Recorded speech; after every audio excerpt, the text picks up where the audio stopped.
দেশ ছেড়ে যাই নাই, জেলও খাটছে। 2018 সালে বাড়ি ঘেরাও করে আমারে নিয়ে থানায় চলে গেছে। থানার ওসি মহোদয় আমার দিকে কান্দে। বললাম, আপনি কান্দেন কেন? হুজুর, আমি আপনার খুব ভক্ত, ওয়াজ শুনি, আমার বউ ছেলে মেয়ে সবাই ভক্ত আপনার, কিন্তু কি করব হুজুর, উপরের খুব চাপ। উপরে কে?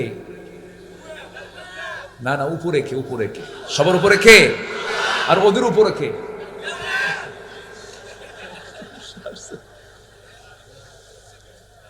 হ্যাঁ, সাব্বিহ ইসমা রাব্বিকাল আ'লা, সবার উপরে তিনি কে? উনি বললেন যে উপরওয়ালা, উপর থেকে চাপ। আমি বললাম, আমারও তো উপর থেকে চাপ আছে।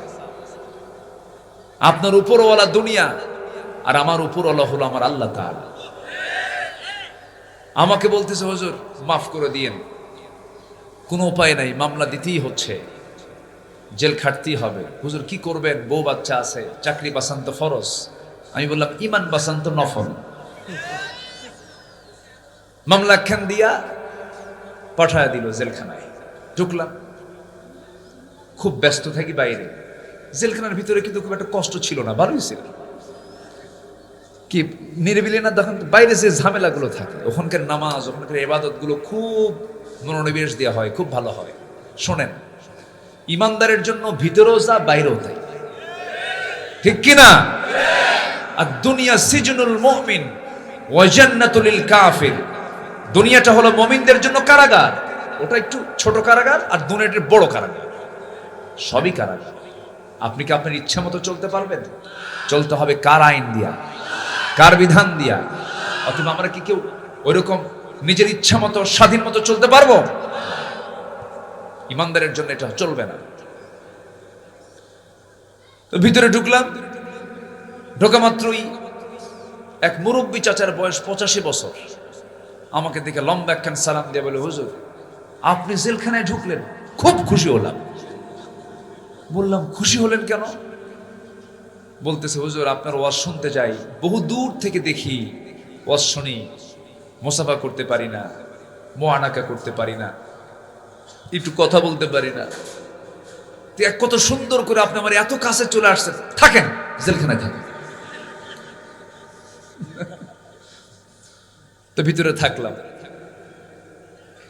সম্মানিত ভাইয়েরা, এরকম করে একজন দুজন নয়, অসংখ্য আলেমদের চোখের পানি এরা বের করেছে, জায়নামাজ ভিজিয়েছে, আলেমদের জীবন নিয়ে ছিনিমিনি খেলেছে।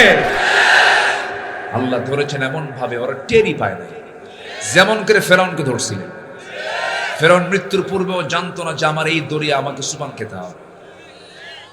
হ্যাঁ, বলবো, আপনারা কি যাবেন কেউ আমাকে থুইয়া? মোনাজাত না করে যাবেন কার? হাত তুলেন দেখি। কেউ যাবেন? সবাই থাকবো, জোরে বলি ইনশাআল্লাহ। এই প্রসঙ্গ থাকুক, এটা থাকুক, আমি আসি তো, একটা লোকও যাবে না ইনশাআল্লাহ। এগুলো আমার পুরাতন মানুষ তো সব, এখানে যারা বসে আছেন সব আমার পুরাতন।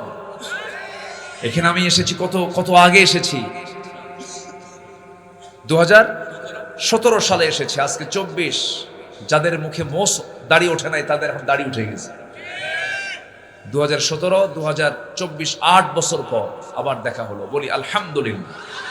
বসেন, কথা আছে ইনশাআল্লাহ। সম্মানিত বন্ধুগণ, সম্মানিত ভাই সব, একটা পরিবেশ আমরা ফিরে পেয়েছি। এই পরিবেশকে কাজে লাগানোর দরকার আমাদের আছে না নাই? আসতে বলবেন না, আছে না নাই? কাজে লাগাতে হবে। আল্লাহ পাক বারবার সুযোগ দেন না, সুযোগ পেয়েছি, আমরা সুন্দর করে কাজে লাগাবো। আমরা সবকিছু চালাবো আমরা কোরআন দিয়ে, জোরে বলি ইনশাআল্লাহ। আমাদের সবচেয়ে বড় আল্লাহর পক্ষ থেকে পাওয়ার নিয়ামত হচ্ছে কোরআন।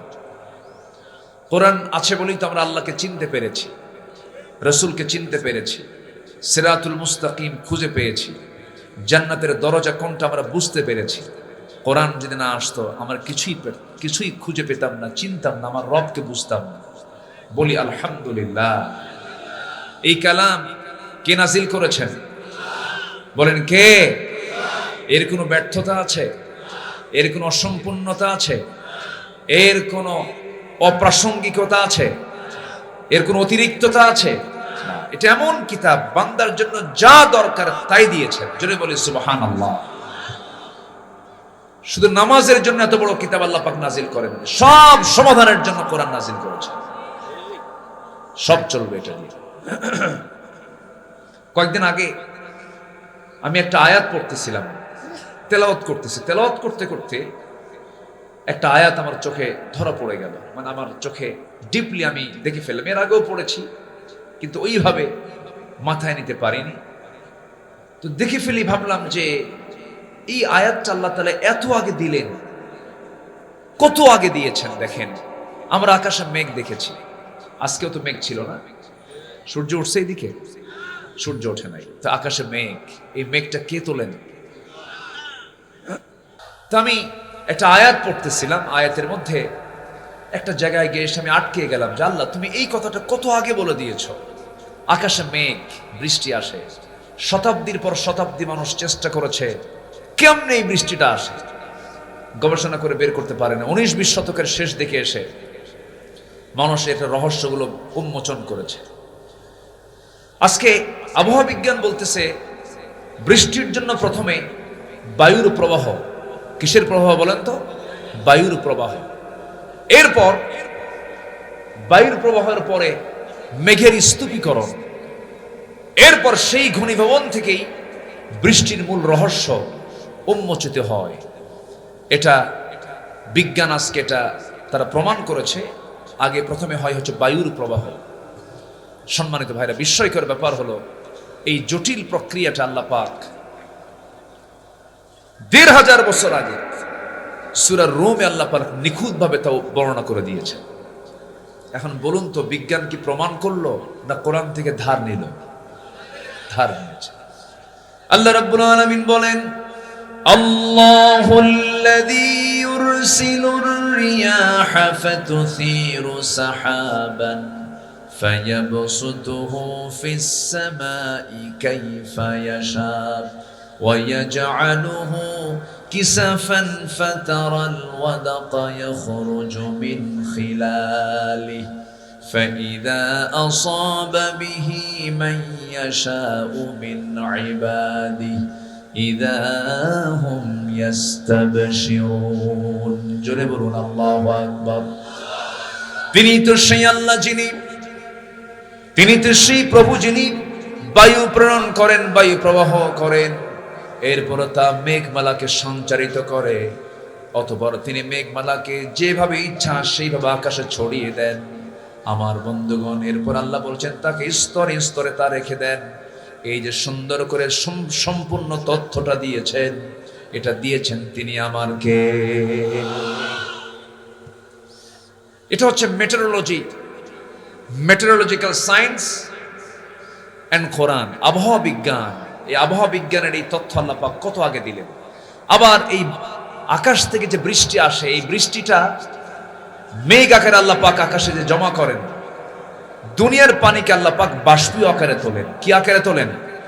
পানি চক্রের মধ্য দিয়ে এই পানি নোয়াখালী থেকে, লক্ষ্মীপুর থেকে, আবার ওইদিকে পঞ্চগড় থেকে, ঠাকুরগাঁ থেকে, নর্দমা, পচা পানি, সব জায়গা থেকে আল্লাহ পাক বাষ্পীয় আকারে উপরের দিকে উঠায় নেন। সমস্ত পানির উৎস হলো সমুদ্র। সমুদ্রের পানি কি মিঠা না লবণ? বলেন, মিঠা না লবণ? লবণ পানি। আল্লাহ যখন তোলেন পানি, তখন কি মিঠা তোলেন না লবণ তোলেন? উপরে যখন উঠান তখন কি উঠান? কি মিঠা না লবণ? মিঠা তোলেন। আকাশের বৃষ্টি কি লবণ লাগে না মিঠা লাগে? মিঠা, যেটা পান করার মতো। সমুদ্রের পানি কি পান করা যায়? কিন্তু সমুদ্রের পানি আল্লাহ পাক লবণ কেন করলেন? লবণ করার কারণ হলো গোটা পৃথিবীর সমস্ত জীবাণুগুলো নদী নালা খাল বিল দিয়ে সব পচা আবর্জনাগুলো সব চলে যায় সমুদ্রে। সমুদ্রের পানি যদি লবণ না হয়, তাহলে এই আবহাওয়ার সাথে ওই পচা দুর্গন্ধ মিলে পৃথিবীর এই অক্সিজেন, পৃথিবীর যে বাতাস, এটা দূষিত হয়ে যেত, মানুষ বাঁচা কঠিন হয়ে যেত। আল্লাহ পাক এটাকে হজম করার জন্য ওখানে লবণ সেট করেছেন। জোরে বলে সুবহানাল্লাহ। কিন্তু আল্লাহ যখন পানি তোলেন তখন ফিল্টারিং করে মিঠা পানি আকাশে তোলেন, বাষ্পীয় আকারে বৃষ্টি দেওয়ার জন্য, আকাশ থেকে পানি বর্ষণ করার জন্য। এবং সেই পানিটা আল্লাহ পাক নাজিল করেন, পরিমাণ ছাড়া নয়, বেশিও নয় কমও নয়, একদম লিমিট করে আল্লাহ পাক সেই পানি নাজিল করেন। আল্লাহ রাব্বুল আলামিন বলেন, ওয়াল্লাযী নাযালা মিনাস সামাই মাআন বিকদরিন ফাআনশারনা বিহি বালদাতাম মাইতান কাযালিকা তুখরাজুন। জোরে বলুন আল্লাহু আকবার। আল্লাহ রাব্বুল আলামিন বলেন, তিনি আকাশ থেকে যখন পানি নাজিল করেন, সেই পানিটা অপরিমিত নয়, সুপরিমিত করে নাজিল করেন। যে পরিমাণ পানি নিচ থেকে বাষ্পীয় আকারে তোলা হয়, ওই পরিমাণ পানি আল্লাহ পাক আকাশ থেকে নাজিল করেন। জোরে বলি সুবহানাল্লাহ। বিকদারিন, পরিমাণ মতো করে পাঠান। যদি অপরিমাণ মতো করে যদি নাজিল করতেন, দুনিয়া সব ডুবে শেষ হয়ে যেত। আল্লাহ পাক তোলেনও পরিমাণ মতো, নাজিল করেনও পরিমাণ মতো। এই যে সুন্দর করে তিনি যে নাজিল করছেন, এই পদ্ধতি, এই পানি চক্রের এই পদ্ধতি, দুনিয়ার সমস্ত টেকনোলজিকে, প্রযুক্তিকে ব্যবহার করেও যদি পানির এই চক্রটি যদি কৃত্রিম ভাবে পুনরুৎপাদন করতে চেষ্টা করত, কিয়ামত পর্যন্ত দুনিয়ার কোন টেকনোলজি কি এই পানির যে চক্র, এই চক্রকে আবিষ্কার করতে পারবে? পারবে। সম্মানিত ভাইয়েরা, আমার দিকে তাকান। মাহফিল যারা কমিটি আছেন, মেহেরবানি করে একটু সাইড সাউন্ড একটু বন্ধ করার চেষ্টা করুন। মাহফিলের সৌন্দর্য রক্ষার দায়িত্ব একার না সবার। সবাই চোখ বন্ধ করে একটা গলা ছেড়ে দিয়ে একটা আওয়াজ দেন তো, নারায়ে তাকবীর, নারায়ে তাকবীর। আল কোরআনের আলো, ইসলামের শত্রুরা, ইসলামের শত্রুরা, নারায়ে তাকবীর। কি সমস্যা কি?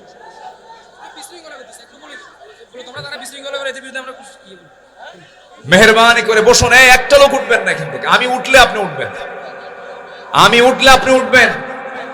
বসুন। মাহফিলে বিশেষ করে আমি সবার কাছে করজোড়ে মিনতি জানাই, এই মাহফিলের শৃঙ্খলা রক্ষার দায়িত্ব একার না সবার। প্লিজ, পিছনে যারা আওয়াজ করছেন আওয়াজ বন্ধ করুন, আওয়াজ বন্ধ করুন। একটু মেহেরবানি করে আওয়াজ বন্ধ করুন। জিকির করি লা ইলাহা,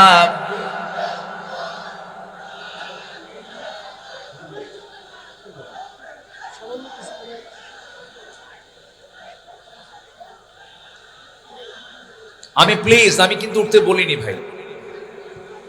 আপনি যদি ওই দূরে উঠে দাঁড়ান, আপনি তো ওই কাতারই চলে গেলেন। এই বসেন, বসেন, বসেন, মেহেরবানি করে বসুন। জিকির করে লা ইলাহা, সব ঠিক হয়ে যাবে। জোরে বলি ইনশাআল্লাহ। জিকির করে লা ইলাহা, কথা বলে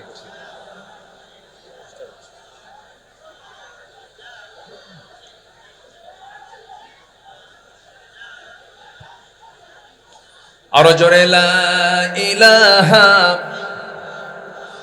সুবহানাল্লাহ।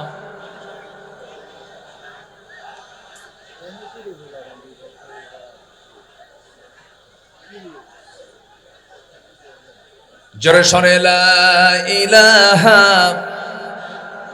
সুবহানাল্লাহ ওয়ালহামদুলিল্লাহ। আরো জোরে লা ইলাহা সুবহানাল্লাহ ওয়ালহামদুলিল্লাহ। আরো জোরে লা ইলাহা, লা ইলাহা,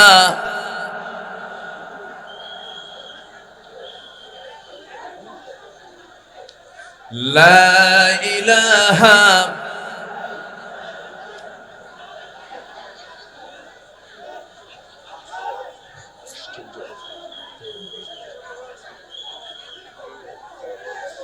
জোরে সরে লা ইলাহা।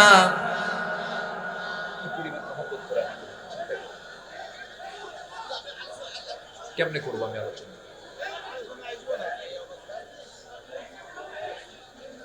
জোরে সরে লা ইলাহা।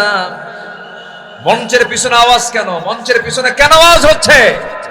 একটু বন্ধ করুন, জিকির করি লা ইলাহা।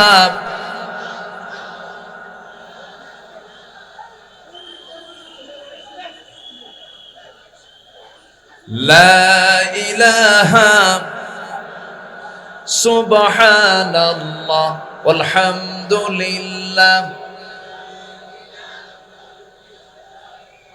আরো জোরে লা ইলাহা। লা ইলাহা।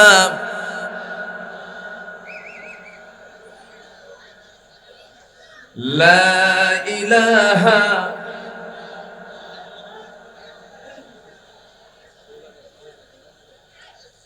লা ইলাহা ইল্লাল্লাহু মুহাম্মাদুর রাসূলুল্লাহ সাল্লাল্লাহু আলাইহি ওয়াসাল্লাম। সম্মানিত ভাইরা, একটু মনোযোগ দিন, এখন আমার দিকে একটু তাকান। জি, কি সমস্যা? আওয়াজ কেন? শেষ? গন্ডগোল শেষ? হ্যাঁ, যাক, থামছে তো নাকি? আচ্ছা ঠিক আছে, বলি আলহামদুলিল্লাহ। জোরে বলি আলহামদুলিল্লাহ। এখন আমার দিকে তাকান। সম্মানিত হাজির,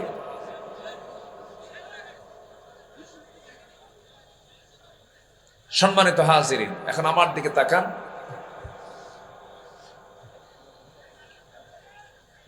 সম্মানিত বন্ধুগণ, মহান রব্বুল আলামিন যে পরিমাণ পানি আকাশ থেকে নাজিল করেন, বিজ্ঞান গবেষণা করে দেখেছে, আধুনিক বিজ্ঞান, যে ভূপৃষ্ঠ থেকে প্রায় প্রতি সেকেন্ডে 16 মিলিয়ন টন পানি বাষ্প হয়ে আল্লাহ পাক উপরে উঠান। প্রতি সেকেন্ডে 16 মিলিয়ন টন পানি, যা বছরে এর পরিমাণ দাঁড়ায় হলো 513 ট্রিলিয়ন টন। 513 trillion ton. এই যে পানির এই সিস্টেম পদ্ধতি সব আল্লাহ পাক সৃষ্টি করেছেন, এই প্ল্যান তৈরি করেছেন সব বান্দার জন্য। জোরে কোন সুবহানাল্লাহ। আর জোরে বলে সুবহানাল্লাহ। যদি এই পানির পরিমাণ যদি সুপরিমিত না হতো, সঠিকভাবে যদি এটাকে যদি নাজিল না করা হতো, তাহলে গ্রাউন্ড ওয়াটার লেভেল ক্রমশ নিচে নেমে যেত, সাস্টেইনেবল ওয়াটার ম্যানেজমেন্ট চ্যালেঞ্জের মুখে পড়ে যেত, এবং ভূগর্ভস্থ পানির স্তর কমে এগ্রিকালচারাল প্রোডাক্টিভিটি এবং আরবান ওয়াটার সাপ্লাই ব্যাপক সংকটে পড়ে যেত। একসময় গ্রাউন্ড ওয়াটার রিজার্ভস কমে যেত, ফলে পুরো বিশ্ব ইকোলজিক্যাল যে সিস্টেমের ভারসাম্য নষ্ট হয়ে প্রাণের অস্তিত্বের ধ্বংস হয়ে যেত। পৃথিবীর কোনো মানুষ টিকতে পারতো না, কোনো মানুষ, কোনো প্রাণী টিকতে পারতো না। সব ম্যানেজমেন্ট করেছেন তিনি কে? আসতে বলবেন না, তিনি কে? আল্লাহ। আল্লাহ তাআলা এই তথ্য কত আগে কোরআনে দিয়েছেন। সম্মানিত ভাইয়েরা, সেই কোরআন যদি আজকে আমাদের সামনে না থাকতো, আমরা কিছুই জানতে পারতাম না। কোরআন আছে বলি সবচেয়ে আমার প্রিয়জন চিনতে পেরেছি আমরা কাকে। আসতে বলবেন না, কাকে? আল্লাহকে। সে আল্লাহ তাআলা আমাকে আপনাকে একটা লক্ষ্যে বানিয়ে পৃথিবীতে পাঠিয়েছেন। সে লক্ষ্য হলো, কারো গোলামি করা যাবে না, গোলামি করতে হবে একজন প্রভুর। তিনি আমার কে? আসতে বলবেন না, তিনি আমার কে? তিনি কি ক্ষণস্থায়ী না চিরস্থায়ী? ক্ষণস্থায়ী না চিরস্থায়ী? তিনি কি কখনো মারা যাবেন? তিনি কখনো মৃত্যুবরণ করবেন? তিনি কে? আল্লাহ। আল্লাহ রাব্বুল আলামিন তার পরিচয়টা একটা আয়াতের ভিতরে 9টা বাক্যের মধ্য দিয়ে তার পরিচয় দিয়েছেন। যারা পারেন ঠোঁট মিলিয়ে বলুন, আল্লাহু লা ইলাহা ইল্লাহু আল হাইয়ুল কাইয়্যুম লা তাখুযুহু সিনাতুন ওয়ালা নাওম له ما في السماوات وما في الأرض من ذا الذي يشفع عنده إلا بإذنه يعلم ما بين أيديهم وما خلفهم ولا يحيطون بشيء من علمه إلا بما شاء وسع كرسيه السماوات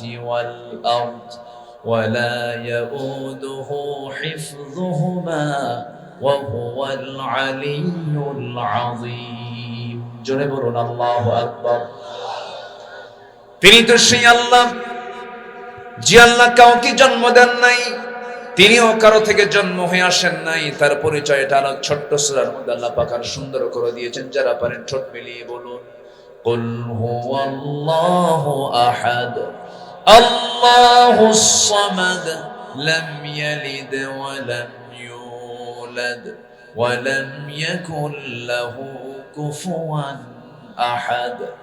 আল্লাহ এক, আল্লাহ স্বনির্ভর, তার সমকক্ষ পৃথিবীতে আর কেউ নাই।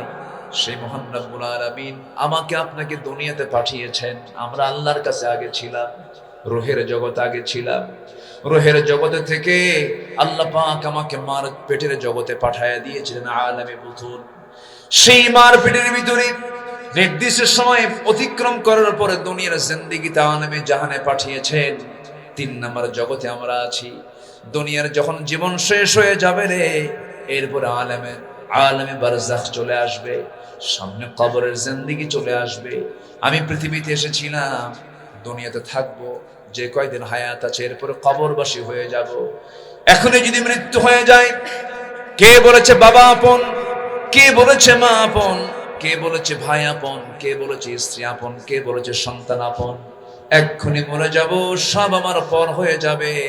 টান মেরে সব একসঙ্গে আমাকে ধরে নিয়ে 24 ঘন্টা বাজাবে না, তার আগে আমাকে কবরের দিকে নিয়ে চলে যাবে। কবরের সহায় দিবি, বাঁশ চাপা দিবি, মাটি চাপা দেবে, ওই যে বিদায় নিয়ে আসবে, ওই জামার কাছ থেকে সবার দুনিয়ার সম্পর্ক মাইনাস হয়ে গেল। পৃথিবীর কোনো মানুষের সঙ্গে কোনো কানেকশন থাকবে না। দিন শেষে দেখা যায় আমার একমাত্র কেবলমাত্র বন্ধু একজন, তিনি আমার কে? আসতে বলবেন না, তিনি আমার কে? আল্লাহ তাআলা। সে আল্লাহর কাছেই যেহেতু ফিরে যেতে হবে, আমাকে কিছু আমল নামা ডান হাতে নিয়ে আমাকে যেতে হবে। আমরা কি আল্লাহর সামনে গিয়ে লজ্জা পেতে চাই না সম্মান নিতে চাই? লজ্জা নিতে চাই না সম্মান পেতে চাই? আল্লাহর কাছে গিয়ে যদি সম্মান পেতে চাই, আমাকে আপনাকে ডান দিকের কাজগুলো করতে হবে, ডান পন্থের অন্তর্ভুক্ত হতে হবে। আমাকে আমল নামাগুলো মজবুত করে নিয়ে যেতে হবে। আল্লাহ রাব্বুল আলামিন সেই আমলগুলোকে সুন্দর করার জন্য, ঈমানকে মজবুত করার জন্য একটা গ্রন্থ দিয়েছেন। আর এই গ্রন্থের একটা প্র্যাকটিক্যাল বাস্তব রূপ যাকে দিয়েছেন, মডেল বানিয়েছেন, তিনি হচ্ছেন মুহাম্মদ সাল্লাল্লাহু আলাইহি ওয়াসাল্লাম। তাকে দিয়েছেন এবং বলছেন আল্লাহ রাব্বুল আলামিন সেই নবীর শানে বলছেন, লাকাদ কানা লাকুম ফি রাসূলিল্লাহি উসওয়াতুন হাসানাহ লিমান কানা ইয়ারজুল্লাহা ওয়াল ইয়াওমাল আখির ওয়া যাকারাল্লাহা কাসীরা। জোরে বলুন আল্লাহু আকবার। তোমাদের জন্য উত্তম আদর্শের বাস্তব নমুনা কেউ নন, একজন ব্যক্তি, তিনি হচ্ছেন মুহাম্মদ সাল্লাল্লাহু। সেই নবীর শান আল্লাহ রাব্বুল আলামিন কিছু কথা বলেছেন, সে রাসূলকে লক্ষ্য করে বলেছেন, সেখান থেকে আমি তেলাওয়াত করেছি। আল্লাহ রাব্বুল আলামিন আমার আপনার জীবনটাকে সাজানোর জন্য, আমার আপনার জীবনটাকে সুন্দর করে সুশৃঙ্খল জীবন যাপন গ্রহণ করার জন্য একজন নবীকে মডেল বানায় দিয়েছেন। সেই নবীটা কেমন, সেই নবীর গুণ কেমন, তার গুণাবলী কেমন, তার চরিত্র কেমন, তার সম্মান কেমন, সেই দিকে লক্ষ্য করে আল্লাহ রাব্বুল আলামিন তার রাসূলকে ডাক দিচ্ছেন, ইয়া আইয়ুহান নাবিয়্যু ইন্না আরসালনাকা শাহিদান ওয়া মুবাশশিরান ওয়া নাযীরান ওয়া দা'iয়ান ইলা আল্লাহি বিইذনিহি وسراجا منيرا জোরে বলুন আল্লাহু আকবার। আমার আল্লাহ তাআলা সব নবীকে নাম ধরে ডাক দিয়েছেন, সব পয়গম্বরকে হরফে নিদা প্রয়োগ করে ডাক দিয়েছেন, বলেছেন ইয়া আদম উসকুন আনতা ওয়া যাওজুকাল জান্নাহ ওয়া মা তিলকা বিয়ামিনিকা ইয়া মূসা ইয়া ইয়াহইয়া খুযিল কিতাবা বিকুওয়া ইয়া ইব্রাহিম ইয়া ঈসা ইয়া যাকারিয়া। সব নবীকে আল্লাহ রাব্বুল আলামিন নাম ধরে ডাক দিয়েছেন, কিন্তু কোরআনের বা থেকে শুরু করে নিয়ে বিসমিল্লাহর বা থেকে শুরু করে নিয়ে সূরা নাসের সিন পর্যন্ত মিনাল জিন্নাতি ওয়ান নাস পর্যন্ত গোটা কোরআন সার্চ দিয়ে দেখবেন একটা জায়গা আল্লাহ পাক আমার নবীকে ইয়া মুহাম্মদ বলে ডাকেন নাই। সম্মান দিয়েছেন কে? আসতে বলবেন না, সম্মান দিয়েছেন কে? এই 16 বছর শুধু আলেমদের উপরে অত্যাচার নির্যাতন হয়নি, ইসলামকে নিয়ে বাজে কথা বলেছে, রাসূলের চরিত্র নিয়ে তারা কালেমা লেপন করেছে নবীর চরিত্রের উপরে। যে বা যারা ব্লগাররা এই সমস্ত গালিগালাজ দিয়েছে 16 বছর, এখন আমাদের তালিকা করার সময় হয়েছে। অবিলম্বে ইসলাম নিয়ে কটূক্তিকারী, নবী নিয়ে কটূক্তিকারী যে কুলাঙ্গার গুলো আছে ওদের তালিকা করে চূড়ান্ত শাস্তি নিশ্চিত করা হোক। রাজি আছেন কারা কারা? হাত উঁচু করে দেখা।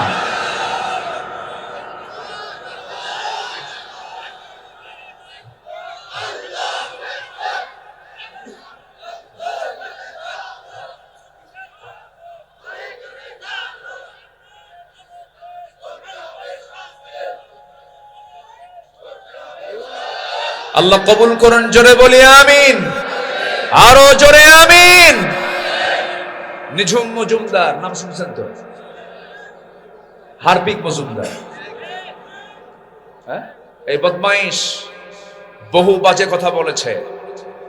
আমার দেশে এরকম বদমাইশ আরো আছে, সব ঘাপটি মেরে আছে, সব চুপ মেরে আছে। যুবকরা, তোমরা একটা পরিবর্তন এনেছো, তোমাদের হাতে আগামীর বাংলাদেশ। তোমরা যদি উচ্ছৃঙ্খল হও, তোমরা যদি চরিত্রহীন হও, তোমরা যদি মাদকাসক্ত হয়ে পড়ো, তোমরা যদি অবৈধ নারী আসক্তিতে যদি জড়িয়ে পড়ো, তোমরা যদি উচ্ছৃঙ্খল জীবনযাপন গ্রহণ করো, আবার হারিয়ে যাবে সবকিছু। অতএব তোমাদের এক আদর্শ উজ্জীবিত হতে হবে, তিনি হচ্ছেন মুহাম্মদ সাল্লাল্লাহু। যে নেতার নামাজ নাই, যে নেতার চরিত্র নাই, যে নেতার নেতৃত্বে কোনো আদর্শ নাই, যে নেতৃত্বে ইসলাম নেই, যে নেতৃত্বে কোরআন নাই, যে নেতৃত্বে ইসলাম চায় না, ওই নেতৃত্বের মুখে আমরা জুতা মারি, থুতু মারি। রাজি আছেন কারা কারা? হাত উঁচু করে দেখা।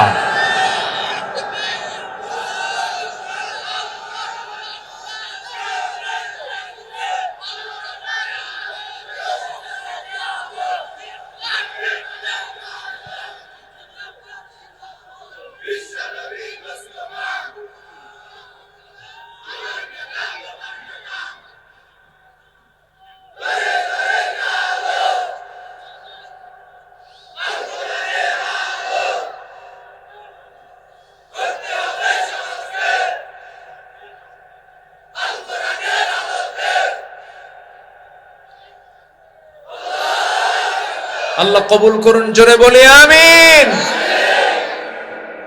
সম্মানিত ভাইয়েরা, সম্মানিত বন্ধুগণ,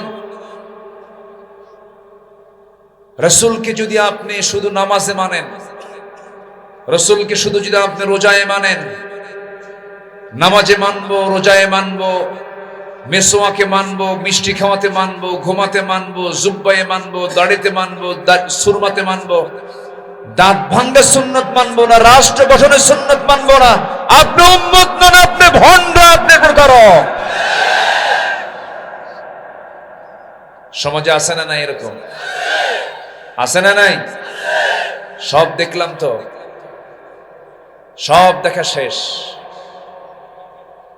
কেউ 25 বছর, কেউ 16 বছর, দেখলাম না, দেখেছি না, সব দেখা শেষ। আগামীর দেশ হচ্ছে কোরআনের দেশ ইনশাআল্লাহ। আল্লাহ কবুল করুন, আল্লাহ কবুল করুন। আমাদের নেতা আছে না নাই? মুহাম্মদ সাল্লাল্লাহু। আমাদের রব আছে না নাই? কে? আমাদের সংবিধান আছে না নাই? কি? আমাদের দল আছে না নাই? তার নাম ইসলাম। তার নাম কি? অতএব এই সমস্ত কথার ভিতরে এই মূল বিষয়ে ফাংশনে যদি কেউ নাক গলাতে চায়, একদম গলা চিপে ধরবো আমরা। এক্ষেত্রে কোনো আপোষ করা, কারণ ইমান কি ধরে রাখতে হবে। সম্মানিত ভাইয়েরা, রাসূল কেমন ছিলেন, তার আদর্শকে আমরা ফলো করব। জোরে বলি ইনশাআল্লাহ। যুবকরা, তোমাদের জন্য আমি ওয়াজ রেডি করেছি, তোমরা ভালো হও। গার্লস স্কুলের সামনে যেন সিট হয়ে পড়ে থেকে, এগুলো আকাম কুকাম করা যাবে না। এগুলো লস প্রজেক্ট। কি প্রজেক্ট? চুরি, ফিতা, ফুসকা, যা খাওয়া বা যা কিনে দিবা সব লস। সব কি লস। ওইদিকে যাবাই না। সূরা ইউসুফ পড়বা। কি পড়বা? কি সূরা? ইউসুফ। আল্লাহু আকবার। সুন্দরী নারী তাকে ঘরের মধ্যে তুলে আটকা রেখেছে, সৌন্দর্যের পসরা তার সামনে ডিসপ্লে করছে, আর নিবেদিত গোলাম ইউসুফ আলাইহিস সালাতু ওয়াস সালাম চোখের পানি ফেলে ফেলে কেঁদে কেঁদে আল্লাহর কাছে দোয়া করছেন, আল্লাহ এই বিপদ থেকে তুমি আল্লাহ আমাকে বাঁচাও। সুবহানাল্লাহ বলা যাবে না? জোরে বলি সুবহানাল্লাহ। কি আদর্শ আল্লাহ পাক রাসূলদেরকে দিয়েছেন, এক একটা নবীর এক একটা আদর্শ। জোরে বলি আল্লাহু আকবার। ইউসুফ আলাইহিস সালামের আদর্শ ছিল তিনি নারীর ফিতনায় নিজেকে জড়ান নাই, জেল খেটেছেন, জান নাই। আল্লাহু আকবার। আমার বন্ধুগণ, যুবকরা, নবীর জীবন থেকে আমরা আদর্শ লালন করব, আদর্শগুলোকে গ্রহণ করে নেব। মুমিনদের জন্য নবীর জীবন থেকে করণীয় 15টা আদর্শ আজকে আমরা শিখে যাব। কয়টা আদর্শ বলেন? একটাও কিন্তু বলিনি, মোটামুটি 15টা আদর্শ আজকে একটা একটা করে শিখবো। জোরে বলি ইনশাআল্লাহ। আরো জোরে বলি ইনশাআল্লাহ। তাহলে এতক্ষণ ধরে আমরা শুনেছি সব নবীকে আল্লাহ পাক নাম ধরে ডাক দিয়েছেন, কিন্তু আমার নবীকে আল্লাহ পাক একটাবার নাম ধরে ডাকলেন না। তাকে নাম দিয়েছেন যে লকবগুলো, সেই লকবগুলো ব্যবহার করে ডাক দিয়েছেন। ডাক দিচ্ছেন কি? ইয়া আইয়ুহাল মুযাম্মিলু কুমিল লাইলা ইল্লা কালিলা। জোরে বলি আল্লাহু আকবার। আমার নবীর নাম মুযাম্মিল। কি নাম? আমার বাম পাশে বসে আছেন, ওনার নাম কি? ইয়া আইয়ুহান নাবিয়্যু ইয়া আইয়ুহাল মুযাম্মিল কুমিল লাইলা ইল্লা কালিলা। হে বস্ত্র আচ্ছাদনকারী ব্যক্তি। এরপর আরেক জায়গায় বলছেন ইয়া আইয়ুহাল মুদ্দাথির কুম ফানযির রাব্বাকা ফাকাব্বির। আরেক জায়গায় ডাক দিচ্ছেন ইয়া আইয়ুহার রাসূল বাল্লিগ মা উনজিলা ইলাইক। আরেক জায়গায় সুন্দর করে তার নাম নিচ্ছেন, কিন্তু সিফাত বাদ যাচ্ছে না। মুহাম্মাদুর রাসূলুল্লাহ ওয়াল্লাযীনা মাআহু আশিদ্দাউ আলাল কুফফারি রুহামাউ বাইনাহুম। জোরে বলুন আল্লাহু আকবার। আরেক জায়গায় বলছেন ওয়া মা মুহাম্মাদুন ইল্লা রাসূল قد خلت من قبله الرسل। জোরে বলুন আল্লাহু আকবার। যেখান থেকে তেলাওয়াত করেছি সেই জায়গায় আল্লাহ পাক বলছেন ইয়া আইয়ুহান নাবিয়্যু ইন্না আরসালনাকা শাহিদাও ওয়া মুবাশশিরাও ওয়া নাযীরাও ওয়া দা'iয়ান ইলাল্লাহি বিইذনিহি ওয়া সিরাজাম মুনীরা। জোরে বলুন আল্লাহু আকবার। হে নবী, আমি আপনাকে শাহিদ করেছি, মুবাশশির করেছি, নাযীর খেতাব দিলাম। আপনি একজন দাঈ, আপনি সিরাজাম মুনীর। আল্লাহ রাব্বুল আলামিন তাকে কত সুন্দর লকব দিয়েছেন, এত সম্মান, এত মর্যাদা আমার নবীকে দিয়েছেন। তিনি আমার কে? সেই নবীর জীবন থেকে 15টা আদর্শের মধ্যে 1 নম্বর আদর্শ হলো রাসূল ছিলেন একজন শ্রেষ্ঠ দাঈ ছিলেন। আমরা দাওয়াত দেব, জোরে বলি ইনশাআল্লাহ। এই উম্মতে মুহাম্মাদে, আমার দেশের কিছু উম্মতে মুহাম্মাদে কিন্তু বিড়ির দাওয়াতও দেয়। কিসের দাওয়াত? বিড়ি খায়, বন্ধুর আরেকটা লাগা, তুই লাগা, এটাও দাওয়াত। এটা দাওয়াত না? বিড়ি টান মারে কি? এই ঠান্ডার মধ্যে বিড়ি কমে না বাড়ে? কমে না বাড়ে? ঠান্ডা তো একটু গরম করে। কি করে? গরম করে। এত বিড়ি এই জাতি খায়, ওরে বাপ রে বাপ। ইটের ভাটা ফেলে এত খাওয়া। রাত 3টার দিকে ঘুম থেকে উঠো টান মাথা, আছে না নাই? অর্থমন্ত্রী প্রত্যেক বছরের বাজেটে বিড়ির দাম বাড়ায়। যারা বিড়ি খায় তারা খায় তুই আরো বাড়া, প্রয়োজনে বাড়ি বেচা খাবো, আছে না নাই? এগুলো খাওয়া যাবে না। সব নেশা বাদ দিতে হবে। কারণ এই মুখে নেব কার নাম? কার নাম নেব? জিহ্বাকে কন্ট্রোল করতে হবে। এই জিহ্বায় সবকিছু নেওয়া যাবে না, সব কথা বলা যাবে না, সব খাবার খাওয়া যাবে না। অকুলু লিন্নাসি হুসনা কুলু মিম্মা কুলু মিন তাইয়্যিবাত মা রাযাকনাকুম। পবিত্র কিছু খাও আর সুন্দর কিছু কথা বলো। কার কথা? আল্লাহর কথা। এজন্য আমরা কোন নেশার দিকে যাব না। আপনি বিড়ি খাবেন, এটা একটা পাপ। এই পাপের চিহ্ন আল্লাহ পাক আপনার চেহারায় তুলে দিবেন। যে বিড়ি খায় তার ঠোঁট কি হয় বলেন? কি হয়? কালো হয়। ও ঠোঁট বলে দেয় ওটা পাক্কা কি খোর। আরো জোরে, বিড়ি হ্যাঁ খাওয়া যাবে। পান খান, সমস্যা নাই, পানের মধ্যে কোনো সমস্যা নেই। পান রস স্টমাকের জন্য ভালো, হজমে কাজ করে। কিন্তু পানের সাথে আবার হাকিমপুরি রাহমাতুল্লাহ আলাইহি কেন? এখানে কথা আছে না নাই? আছে না নাই? এগুলো খাওয়া যাবে না। আমার নবীজির দাঁতটা ছিল কত পরিচ্ছন্ন। আমার রাসূল যখন হাসি দিতেন তখন মুক্তোর দানার মতো দাঁতগুলো ঝিলিক মারত। জোরে বলি সুবহানাল্লাহ। চাঁদের চেয়ে সুন্দর তুমি নবী আমার সাল্লে আলা। চাঁদের চেয়ে সুন্দর তুমি নবী আমার সাল্লে ওয়ালা। আল্লাহু আকবার। তার আমরা উম্মত, আমরা আমাদের চেহারা কি নষ্ট করব? বিড়ি খায় কালো বানাবো? আল্লাহ কবুল করুন। জোরে বলি আমিন। দাওয়াত দিতে গেলে মুখ দিয়ে কথা বলতে হয় না? যদি মুখ দিয়ে যদি বিড়ির গন্ধ বের হয় কেমনে দাওয়াত দিবে? এই জন্য দায়ীর চেহারার মধ্যে সৌন্দর্যের দরকার আছে না নাই?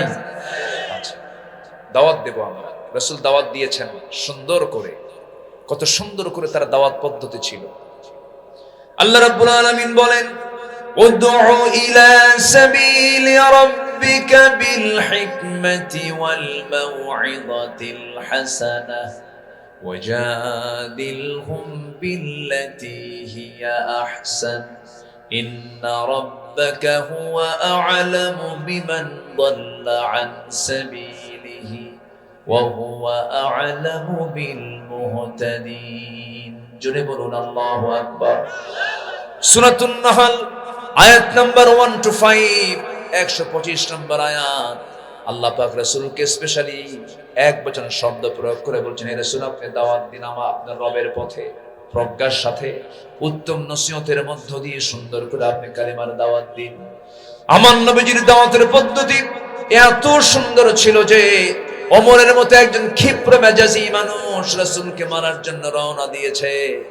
সেই ওমরে ফারুক তরবারিটা নবীর পায়ের নিচে রেখে দিয়ে ঘোষণা দিচ্ছে, আশহাদু আল্লা ইলাহা ইল্লাল্লাহু ওয়াহদাহু লা শারীকা লাহু ওয়া আশহাদু আন্না মুহাম্মাদান আবদুহু ওয়া রাসূলুহু। আমার বন্ধুগণ, আমার নবীর জন্ম যে সমাজে, সেই সমাজের মানুষ খুব জঘন্য ছিল, খুব খারাপ মানুষ ছিল। এত জঘন্য ছিল, সেই জঘন্য একটি সমাজ থেকে আমার রাসূল দাওয়াত দিয়ে দিয়ে কেমন ধরনের মানুষ বের করে আনলেন। আমার বন্ধুগণ, আমার নবী যে সমাজে জন্ম নিয়েছেন সেই সমাজের মানুষ এত নোংরা ছিল যে নিজের মাকে পর্যন্ত বিয়ে করত। জোরে কর নাউযুবিল্লাহ। নিজের মা, বাবার সৎ মাকে তালাক দিয়েছে, বাবার সৎ মাকে তালাক দিয়েছে, পরের দিন ছেলে গিয়ে সৎ মাকে বিয়ে করে আনতেছে। এত নোংরা ছিল, এত জঘন্য ছিল ওই সমাজের মানুষ। কাবাকে সামনে রেখে, কাবা শরীফ, কাবা ঘর, আল্লাহর ঘর কাবা, তাকে সামনে রেখে উলঙ্গ হয়ে তারা তওয়াফ করত, সবে উলঙ্গ হয়ে যেত। এত নোংরা, সেই যুগের মানুষগুলো ছিল। আর সেই নোংরা সমাজ থেকে আমার নবীজি কি দাওয়াত দিলেন, কি পদ্ধতি অবলম্বন করলেন যে বের করে আনলেন আবু বকরকে, ওমরকে, ওসমানকে, আলীর মতো এই সমস্ত লোকগুলোকে সেই জাহেলি সমাজ থেকে বের করে আনলেন। সুবহানাল্লাহ বলা যাবে না?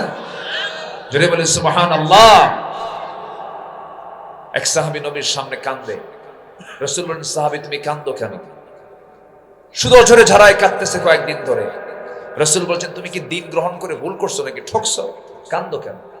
হুজুর, আমি তো কাঁদতেছি ইসলাম গ্রহণের জন্য নয়, আমি কাঁদতেছি এমন একটা বিষয় আমার বারবার উকি মারছে আমার মনের ভিতরে, আমি এটাকে বাদ দিতে পারছি না। আমার সব গুনাহ মাফ হলে পারে, আমার মনে হয় এই গুনাহটা মাফ হবে না। রাসূল বললেন, তুমি কি গুনাহ করছো বলো তো? আমার নবীর সামনে সাহাবীটা সুন্দর করে বসে গেলেন।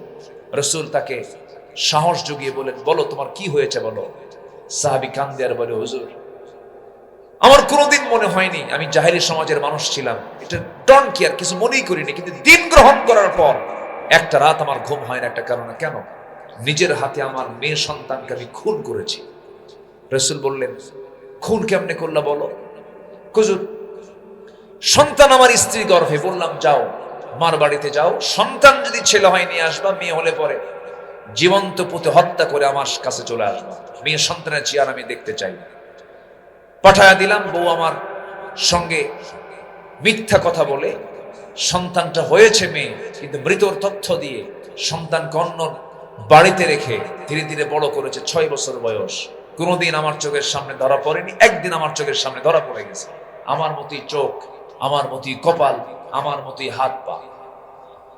ইয়া রাসূলুল্লাহ, সঙ্গে সঙ্গে সন্তানটার হাত চেপে ধরলাম, হাত চেপে ধরে টেনে স্ত্রীর সামনে হাজির করে বললাম, স্ত্রী সত্যি করে বলো সন্তানটা কার? বডি ল্যাঙ্গুয়েজ, টাং ল্যাঙ্গুয়েজ প্রমাণ করে দিল। বউটা কান্দে আর বলে, স্বামী আমার, আমাদের সন্তানের তথ্য কতক্ষণ গোপন করব, সন্তান তো আমাদের উরস থেকে এসেছে। ভিতরে ভিতরে আমি চরম খেপে গেলাম, রেগে গেলাম, কিচ্ছু বললাম না, মুখে প্রকাশ করলাম না, হাসির অভিনয় করলাম। সন্তানটাকে কোলের মধ্যে নিলাম, চুমু দিলাম, স্নেহ দিলাম, আদর করে বললাম, মা রে, তোর সঙ্গে আমার আগে দেখা হয় নাই, কেমন দুঃখ রয়ে গেল। মেয়েটা আমার বুকের মধ্যে ধরে আমার দাড়িটা টান মারে, আমার কপালে চুমু খায়, আমাকে আদর করে। আমি আমার মেয়েকে একদম মনের মধ্যে তুলে নিলাম, কিন্তু আমার মনটা এত বড় পাষাণ, মেয়েটা বুঝে নাই। অভিনয় করে কাছে টেনে নিয়ে এবার মেয়েকে বলছি, মা, কালকে সকালবেলা আমি তোমাকে কিন্তু তোমার নানির বাড়িতে একসঙ্গে নিয়ে যাব, যাবে নাকি? মেয়েটা হুজুর এত সুন্দর মুস্কান হাসি দিয়ে আমাকে জড়িয়ে ধরে বলছে, বাবা, তুমি আগে আমাকে পরিচয় দাও নাই কেন? তুমি এমন করেছিলে কেন? মেয়েটাকে সম্পূর্ণ বিশ্বাসের জায়গায় পৌঁছে নিয়ে গেলাম। পরের দিন বউটাকে বললাম, বউ, সাজিয়ে দাও, গুছিয়ে দাও, ওকে নানির বাড়ি নিয়ে যাব। রওনা করলাম। নানির বাড়ির দিকে রওনা না দিয়ে আমি জঙ্গলের দিকে রওনা দিলাম। মেয়েটার মুখ ছোট হয়ে গেল। মেয়েটা বলছে, বাবা, নানির বাড়ি যাবা, তুমি এই দিকে যাও কেন? কিচ্ছু বললাম না। জঙ্গল পার হয়ে গেলাম।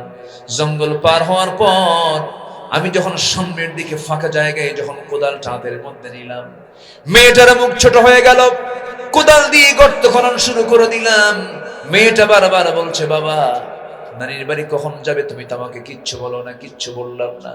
গর্ত খনন করি হুজুর। আমি যখন কোদাল দিয়ে গর্ত খনন করি, মাটির ছিটকে এসে আমার দাড়ির ভিতরে ঢুকে যায়। সেই দাড়িগুলো সাফ করার জন্য মেয়েটা দৌড়ে এসে আমার কাছাকাছি এসে 5টা আঙ্গুল দিয়ে দাড়ির মধ্যে নখ ঢুকায় আমার ময়লাগুলো সাফ করে দেয়। দাড়ি গামছা দিয়া ঘামগুলো ঝরে, ঘামগুলো আমার গামছা দিয়া আমার মেয়েটা সুন্দর করে আমার ঘামগুলো মুছে মুছে দেয়। আর বলে, বাবা, গর্ত খনন কেন করছো? তখন তুমি নানির বাড়ি যাবা। কিচ্ছু বললাম না। গর্ত খনন যখন শেষ হয়ে গেল হুজুর, মেয়েটাকে বললাম, মা, দেখো তো গর্ত খনন কেমন হয়েছে। আমার মেয়েটা সরল মনে মুস্কি একটা হাসি মেরে গর্তের কাছাকাছি চলে আসলো। হুজুর, আমার মেয়েটা উকি মেরে যখন একটু নিচু হয়ে যখন গর্তের ভিতরে সাইডটা যখন দেখতে নিয়েছে, আমি চট করে পিছন দিকে আসলাম। চক্ষু বন্ধ করে পিছন দিকে এমন জোরে ধাক্কা মারলাম, এক ধাক্কা মেয়েটা গর্তের মধ্যে পড়ে গেল। উপর হয়ে পড়ে থাকলো কিছুক্ষণ। চিত হয়ে দুইটা হাত এক জায়গায় করে বলছে, আব্বা, বুঝতে পেরেছি মার কথাটাই সত্য হয়ে গেছে। তুমি আজকে আমাকে এখানে মারার জন্য নিয়ে এসেছো বাবা, আজকে তুমি আমাকে মেরেই ফেলবে, কিন্তু শেষবারের মতো আমি তোমার মেয়ে ওই একটা আবদার তোমার কাছে করব বাবা। আমি তোমার কাছে আজকে একটা বারের মতো প্রাণ ভিক্ষা চাই, আমার একটা বার বাঁচায়া দাও। আমি তোমার কাছে ওয়াদা করলাম এই অবহেলিত চেহারা আমি তোমার সামনে মৃত্যু আর কোনোদিন দেখাবো না।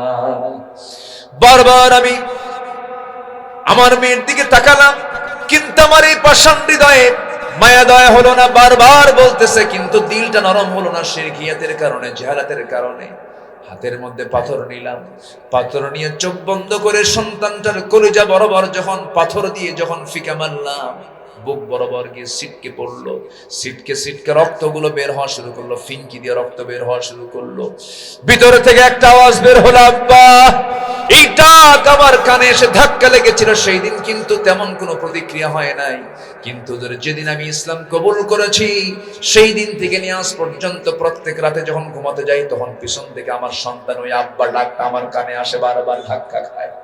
আমার সহ্য হচ্ছে না হুজুর, আমার মনে হয় সবগুলো গুনাহ মাফ হবে, আমার এই গুনাহটা মাফ হবে না হুজুর। পাথর চাপা দিয়া, মাটি চাপা দিয়া জন্মের মতো আমি শেষ করে দিয়েছি। রাসূল সাহাবীকে বুকের সঙ্গে জড়িয়ে ধরে বলছে, দাহি কলবি রে, চিন্তা করিস না, আমার আল্লাহ রহমান রহিম। ইসলাম গ্রহণের কারণে এই গুনাহ তোর জীবন থেকে আল্লাহ রাব্বুল আলামিন মাফ করে দিয়েছে। জোরে বলি সুবহানাল্লাহ। সেই গুণে ধরা অসভ্য বর্বর একটা এত নিচু জাতিকে বিশ্বের সেরা জাতিতে রূপান্তরিত করেছেন কোন জাদু মন্ত্র টোনা যন্ত্র দিয়ে নয়, দুনিয়ার কোন তন্ত্র মন্ত্র দিয়ে না, একমাত্র আমার নবীজি সমাজটাকে চেঞ্জ করেছেন। কি দিয়া? বলেন কি দিয়া? সেই রাসূল সেই সমাজে দাওয়াত দিয়ে ওই লোকগুলোকে এক সুতার কাঠিতে আবদ্ধ করেছেন। সেই দাওয়াত আমরা দেব। এখন দাওয়াতের সুযোগ এসেছে। যুবকরা, তোমার গ্রামে কোন বাড়ি থেকে মহিলা বোরকা ছাড়া বের হয়, সেই বাড়ির মুরব্বিকে গিয়ে বলবে, আপনার মেয়ে বোরকা ছাড়া বের হলে আমাদের অসুবিধা হয়। কি আমরা যুবক, আমরা ইয়াং, আমাদের যৌবন টকবক করে, আমরা যৌবনে পদার্পণ হয়েছে। আপনার মেয়েকে এই গ্রাম থেকে যদি আপনি বাইরে যেতে বলেন, বোরকা ছাড়া বের হওয়ার কোনো সুযোগ নাই, একদম পুরো আলটিমেটাম দিয়ে দিবা। ঠিক কিনা বলেন? এখন ওপেন দাওয়াত দিতে হবে। আপনার গ্রামের মাতব্বর নামাজ পড়ে না, আপনি বলবেন আপনি মাতব্বরে থাকেন, সমস্যা নেই, কিন্তু নামাজ পড়তে হবে। নামাজ যদি না পড়ে সোজা বলে ফেলতে হবে, যুবক নামাজ আপনার ভিতরে নাই, আপনার মাতব্বরি আমরা মানি না। কি কথা ক্লিয়ার? কথা ক্লিয়ার? এরকম করে তা'মুরুনা বিল মা'রুফ ওয়া তানহাউনা আনিল মুনকার, সৎ কাজের আদেশ এবং অসৎ কাজের বাধা আমাদের দেওয়ার দরকার আছে না নাই? আসতে বলবেন না, আছে না নাই? আমি কি আলোচনা শেষ করে দেব? আলোচনা চালাবো? দু একজন করে ওঠার চান্স নিচ্ছেন, কিন্তু শেষ করে দেব নাকি? বসুন, কেউ তো যায় নাই। আলহামদুলিল্লাহ। মাঝখানে কি যেন হলো, খুব ওয়াজ হলো, আমার সাথে আরো কিছু লোক ওয়াজ করছে। হ্যাঁ, খুব কিছু কি যেন হলো। যাই হোক, আল্লাহ তুমি তাদেরকে বোঝার তৌফিক দিয়ে দাও। জোরে বলি আমিন। যদি কেউ পরিকল্পিতভাবে কোনো ষড়যন্ত্র করেই থাকে, না বুঝে করে থাকে, আল্লাহ তুমি তাকে মাফ করে দাও। আর যদি মুনাফিকি চালনে যদি কিছু করে থাকে, কোরআনের গজব ওর উপরে নাযিল হবে। ঠিক কিনা? কোরআনের সঙ্গে যারা বেয়াদবি করে, ওর চেয়ে বড় বেয়াদব আছে? আমার দিকে তাকান। নাম্বার 1 বলেছি, দাওয়াত দেব আমরা নবীর মতো। জোরে বলি ইনশাআল্লাহ। জোরে বলি ইনশাআল্লাহ। দাওয়াত দিতে গেলে রাগ দরকার না ধৈর্য দরকার? বলেন কি দরকার? ধৈর্য দরকার। রাসূল মার খান নাই? কেমন মার খেয়েছেন? আরে কত মার খেয়েছেন কে না জানেন, প্রচুর মার খেয়েছেন, কিন্তু নবীজির ধৈর্য ছিল কম না বেশি? রাসূল হাসি মুখে বরণ করে নিয়ে বলেছেন, ওরা বোঝে নাই, আমি ওদেরকে মাফ করে দিলাম। জোরে বলে সুবহানাল্লাহ। অনেক লম্বা লম্বা কথা আছে। আমাকে কমিটি অনেক আগেই বলেছিলেন যে হুজুর একটু মাঠের কালেকশনটা নিলে একটু ভালো হয়। এখানে একটা কবরস্থান করা হয়েছে, 6 শতাংশ মাটি সেখানে সবার জন্য উন্মুক্ত কবর যেন সেখানে কবর দেওয়া যায়, এরকম একটা ব্যবস্থা তারা করেছেন। এই মাহফিল কমিটির কি নাম, যুব উন্নয়ন ক্লাব, তারা এই সিদ্ধান্ত নিয়েছেন, কিনেছেন তারা। শুধু 50,000 টাকা বাদ আছে, তাহলে তারা এটা ফিল আপ করে এই জমিওয়ালাকে আজকে তারা চেক দিয়ে দিবেন। এই চেক তারা হাতে নিয়ে আছেন। তো 50,000 টাকার একটা ঘাটতি মাহফিল কমিটি ফিল করছে ওই কবরস্থানকে কেন্দ্র করে। এবং আমি আমার সাথে আমরা একসঙ্গে রাতের ডিনারটা সেরেছি, রাতের খাবারটা আমরা খেয়েছি। আমাদের জহির ভাই আছেন, জহির ভাই তিনি আমাদের ডান পাশে বসে আছেন। তিনি গত বছরও তিনি কিছু দান করেছেন। আমার মনে হয় জহির ভাই এই যে গ্যাপটা আছে উনি পূরণটা করে দিবেন। কি মনে করেন আপনারা? পারবেন না ইনশাআল্লাহ? উনি রাজি হয়ে গেছেন। জোরে বলি আলহামদুলিল্লাহ, জোরে বলি আলহামদুলিল্লাহ। আল্লাহ কবুল করুন, জোরে বলি আমিন। তো এখন একটু চাদর দেব আমি। চাদরে আমরা যে যা পারি কম বেশি আমরা একটু দেওয়ার চেষ্টা করব। শীতের রাত তো, আমি আগে বলিনি কেন যে উঠেই তো বলা যায় না। আমি এই পয়েন্টগুলো শেষ করতে চাচ্ছিলাম, কিন্তু বারবার আমার কাছে চিরকুট আসতেছে।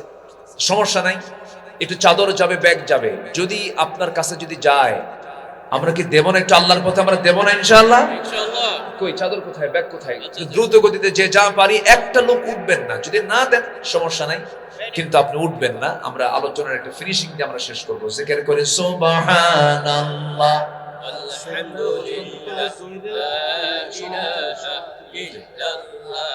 আরো জোরে লা ইলাহা সুবহানাল্লাহ।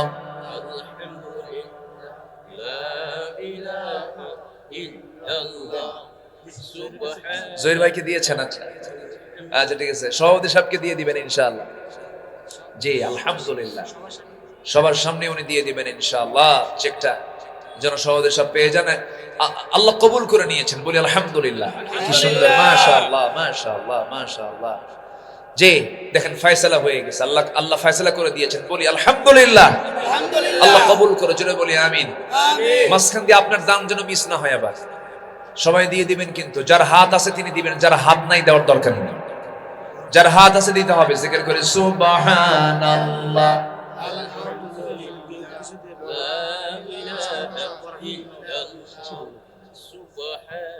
আরো জোরে লা ইলাহা সুবহানাল্লাহ ওয়ালহামদুলিল্লাহ লা ইলাহা। আপনার মাঝে মাঝে দেখি এখানে এসে আমার ঘুতায়। ফাইন, মাশাআল্লাহ, সমস্যা নেই। মাঝে মাঝে এসে ঘুতাচ্ছে আমারে, বুঝলেন? আমি ওয়াজ করি, কেমন ওয়াজ করতেছি, ঘুতায়। মাশাআল্লাহ, সাহসী ছেলে, আলহামদুলিল্লাহ। বাচ্চাদেরকে কখনো ধমক দিবেন না। মসজিদে গেলে ওদেরকে প্রথম কাতারে দিয়ে দিবেন। যা কর কর, নামাজের সামনেই কর। আল্লাহু আকবার বলেন। বাচ্চাদের জন্য মসজিদ জায়েজ না না জায়েজ? দরকার আছে না নাই? ওরা হাসবে, কাঁদবে, নাচবে, খেলবে, ঘুতাবে, যা করে করুন। ওদের বাধা দেওয়ার কোন অধিকার কারো নাই। জি আলহামদুলিল্লাহ। দেখেন না, আমার ঘন্টা খানে খুলে ঘুতাচ্ছে শুধু। এই আশেপাশে দেখি নড়াচড়া করে আসে। আমি কিচ্ছু বলতেছি না, ভালো। এরাই তো বরকত। এরা বরকত না? আমরা আপনারা তো খালি ক্যাসাল করি। দেখেন কিছু নাকি ক্যাসাল টাসাল হলো কত কি। এদের তো ওগুলো কিছুই বোঝে না ওরা। আল্লাহ ওদের মাধ্যমে আমাদেরকে মাফ করে দেন। জোরে বলি আল্লাহুম্মা আমিন। ব্যাগগুলো গেল কোথায়? যে তাড়াতাড়ি যে যা পারি আমরা সবাই দেব। মা বোনরা আসছে নাকি মাহফিলে? মা বোন, মা বোনদের ভিতর থেকে যে যা পারি আমরা সবাই দিল থেকে দেব। জোরে বলি ইনশাআল্লাহ। আল্লাহ তুমি সবাইকে দিল থেকে দেওয়ার তৌফিক দাও। জোরে বলি আমিন। জি, যিনি দেন নাই তার জন্য দোয়া, যিনি দিয়েছেন তার জন্য দোয়া, সবার জন্যই দোয়া। আল্লাহ তুমি সবাইকে দান একটা সুযোগ, দান একটা চান্স, যে যা পারি আমরা দেব। জোরে বলি ইনশাআল্লাহ। জি সম্মানিত ভাইয়েরা, নবীর জীবন থেকে মুমিনের জন্য অনুকরণীয় 15টা আদর্শে 1 নাম্বার বললাম দাওয়াত। নাম্বার 2 হচ্ছে দাওয়াত দিতে গেলে আমার নবীর কিছু গুণ ছিল। 2 নাম্বার হলো সাহসিকতা। সাহসিকতার প্রয়োজন আছে না নাই বলেন তো? ইমানদার ভীরু হয় না সাহসী হয়? ভীরু হয় না সাহসী হয়? সাহসী। ফাসদা বিমা তুমার ওয়া আরিদ আনিল মুশরিকিন। হে রাসূল, আপনি প্রকাশ্যে শোনায় দেন, কাউকে পরোয়া করার দরকার নাই। আল্লাহু আকবার বলেন। আল্লাহু আকবার। আমার নবীজি চুল পরিমাণ কখনো ভয় পান নাই, কোনদিন না। একটা বারের জন্য ঘাবড়ে যান নাই তিনি। যত বড় মুসিবত এসেছে ধৈর্যের পিরামিড, সাহসের পিরামিড হয়ে সামনে দাঁড়ায় গেছে। বিজয় দিয়েছেন কে? বিজয় দিয়েছেন কে? জাবালে সূরের মধ্যে তিনি শুয়ে আছেন। সাইয়েদনা আবু বকর নিজের চিন্তা না করে রাসূলের চিন্তা করে কাঁদতে কাঁদতে অস্থির হয়ে যাচ্ছেন। রাসূল বলছেন, আবু বকর কান্দো কেন? হুজুর সব তো দেখে ফেললো, আপনারা মেরে ফেলবে। রাসূল মুস্কি হাসি মেরে বলছেন, আবু বকর এত চিন্তা করো কেন? আমরা তো সংখ্যায় কম নই, আমরা দুজন আছি, কিন্তু আল্লাহ আমাদের সাথে আছেন। আল্লাহু আকবার বলেন। আমার সঙ্গে আল্লাহ থাকলে আর কিছু লাগে? আমাদের সাহসকে, আমাদের শক্তিকে, আমাদের একমাত্র ভরসাকে, আমাদের একমাত্র নির্ভরতাকে আল্লাহ। নাম্বার 3 হলো ধৈর্য ধরা। নাম্বার 3 কি ধরা? ধৈর্য। ধৈর্যের দরকার আছে না নাই? ধৈর্য আগে না বিয়ে আগে? বিয়ে আগে। বিয়ে আগে। কি আগে? ধৈর্য আগে না বিয়ে আগে? পেঁচ লাগাই গেছে। কয়েকদিন আগে এক মহিলা ফোন দিয়েছে আমাকে। ফোন দিয়ে বলে, হুজুর আমার স্বামী সকালেও তালাক দেয়, বিকেলেও তালাক দেয়, আমি কি আসি না নাই? বুঝলে? সকালেও তালাক দেয়, বিকেলেও তালাক দেয়। এরকম কিছু বেকুব মার্কার স্বামী আছে না নাই বলেন তো? এই জন্য ধৈর্যের দরকার আছে না? আছে। স্বামী স্ত্রীর মধ্যে গন্ডগোল হয়েছে, ধৈর্য ধরবে বেশি কে? স্ত্রী না স্বামী? ও, আপনি কিচ্ছু করবেন, খুব ভালো। নেতাকে স্ত্রী না স্বামী? এখন তো জোরই বললেন স্বামী। নেতা হবেন কিন্তু ধৈর্য ধরবেন না, তাহলে কেমন কথা হবে? ধৈর্যের পরিচয় বেশি দেবে হলো স্বামী। আল্লাহ তাআলা নারীদেরকে জ্ঞানের কিছু ঘাটতি দিয়েছেন, দ্বীনের কিছু ঘাটতি দিয়েছেন, ইলমের ঘাটতিও দিয়েছেন, দ্বীনের ঘাটতিও দিয়েছেন। এজন্য ধৈর্যের পরিচয় বেশি দিতে হবে পুরুষকে। আল্লাহ তাআলা নারীকে এক ধরনের ধৈর্য দিয়েছেন, পুরুষকে আরেক ধরনের ধৈর্য দিয়েছেন। আল্লাহ পাক নারীকে দিয়েছেন সন্তান লালন পালনের ধৈর্য। সন্তানের বয়স 6 মাস, আপনি তার বাবা, কিন্তু আপনার বউ বলল, তোমাকে এখন দিয়ে গেলাম, তুমি 12 ঘন্টা এই বাচ্চা দেখবা। 12 ঘন্টার মধ্যে কয়টা আছাড় খাবে কত? বলেন, আপনি বলেন। আমরা এটা পারবো না, কিন্তু আমাদেরকে আবার অন্য জায়গায় ধৈর্য ধরতে হবে। সেই ধৈর্য শক্তি আল্লাহ পাক আমাদের সকল জায়গায় দান করুন। জোরে বলি আল্লাহুম্মা আমিন। ধৈর্য ছাড়া কোনো কিছু অর্জন করা যাবে না। ব্যবসা ধৈর্য, নামাজ ধৈর্য, বসে আছেন কি লাগে? ধৈর্য লাগে। আমার বন্ধুগণ, নাম্বার 4 হলো পরিবারের প্রতি দায়িত্বশীলতা। পরিবারকে সচেতন করতে হবে, পরিবারকে জাহান্নাম থেকে বাঁচাতে হবে। রাসূলের আদর্শ ছিল এগুলো। আমার নবীজি পরিবারের প্রতি খুব যত্নশীল ছিলেন। আমার নবীজি বাচ্চাদেরকে খুব যত্ন নিতেন, নাতিদের যত্ন নিতেন, বউ বাচ্চাদের যত্ন নিতেন, জাহান্নাম থেকে বাঁচানোর জন্য চেষ্টা করতেন। আমার নবীজি নিজের মেয়ে ফাতিমাকে বিয়ে দিয়েছেন ধনীর সাথে না গরিবের সাথে? গরিবের সাথে বিয়ে দিয়েছেন। বিয়ে দিয়ে আমার নবীজি হেরে যান নাই। 3 দিনও পার হতো না রাসূল মেয়েকে দেখতে যেতেন, তাকে বুঝায় আসতেন, কাছে টানতেন, পরিবারের হকগুলো আদায় করতেন। একদিন ফাতিমা রাদিয়াল্লাহু তাআলা আনহা নবীর সামনে এসে বলছেন, আব্বা জান, আমি আপনার কাছে আজকে একটা জিনিস নেওয়ার জন্য আসছি। আব্বা জান, আমাদের ঘরটা কাঁচা ঘর, ঘরের মধ্যে একটু কাজ করলে কাপড় চোপড় ময়লা হয়ে যায়। আপনার কলিজার টুকরা নাতি 2টা আছে, এই নাতি 2টার সামাল দিতে গিয়ে আমার কষ্ট হয়ে যায়। আপনি দেখুন তো, আমার জন্য একটা খাদেম দেখা যায় নাকি, কাজের মানুষ দেখা যায় নাকি? সঙ্গে সঙ্গে রাসূল আস্তে করে মেয়েকে ডেকে বলছে, মা এদিকে আসো। তোমার পিতা মুহাম্মদ সাল্লাল্লাহু আলাইহি সাল্লাম নিজের কাপড় নিজে ধুয়ে ফেলে, নিজের ঘর নিজে ঝাড় দেয়। তোমার বাবা অন্য কারো সহযোগিতা নিয়ে করতে চায় না। তোমার আব্বা এমন কাজটাই পছন্দ করেন।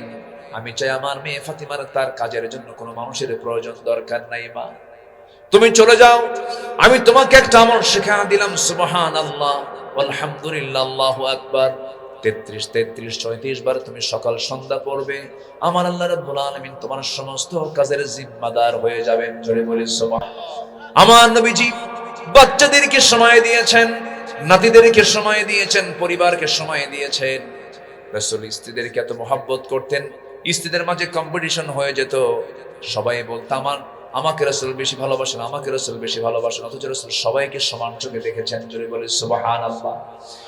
আমার বন্ধুগণ, নাম্বার 5 হলো আমানতদারিতার দিকে ঠিক থাকতে হবে। আমানতদারিতা ঠিক না থাকলে তার ঈমান ঠিক থাকবে না, ন্যায় বিচার থাকতে হবে। নাম্বার 7 হলো সকল হক আদায় করতে হবে, এতিমের হক, নিকটাত্মীয়ের হক, প্রতিবেশীর হক, এই সমস্ত আচরণগুলো ঠিক রাখতে হবে, হকগুলো আদায় করতে হবে।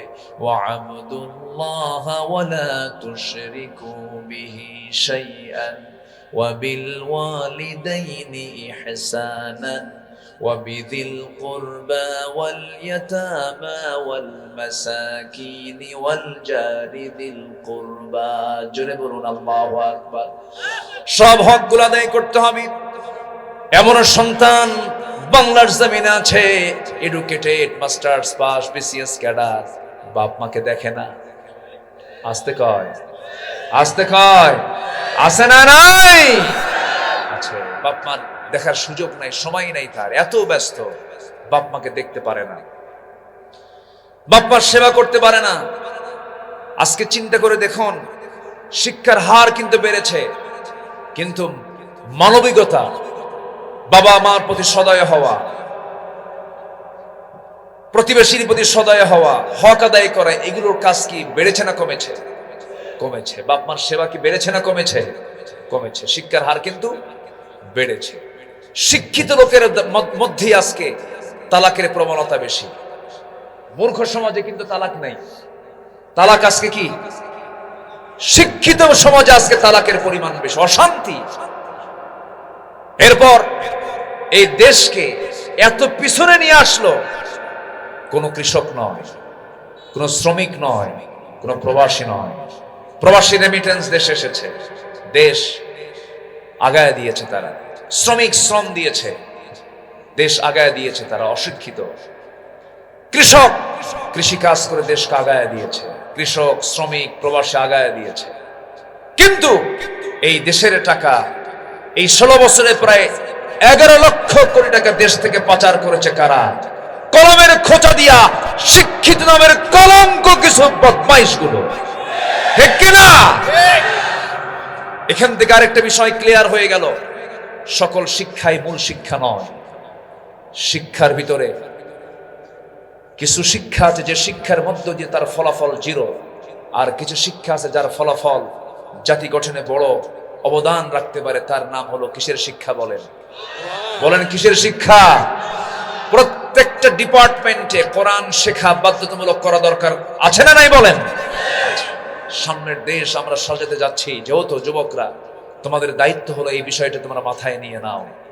নৈতিক চরিত্র গঠন করতে গেলে নৈতিকতার শিক্ষা ছাড়া নৈতিক চরিত্র কখনো ভালো হতে পারে না।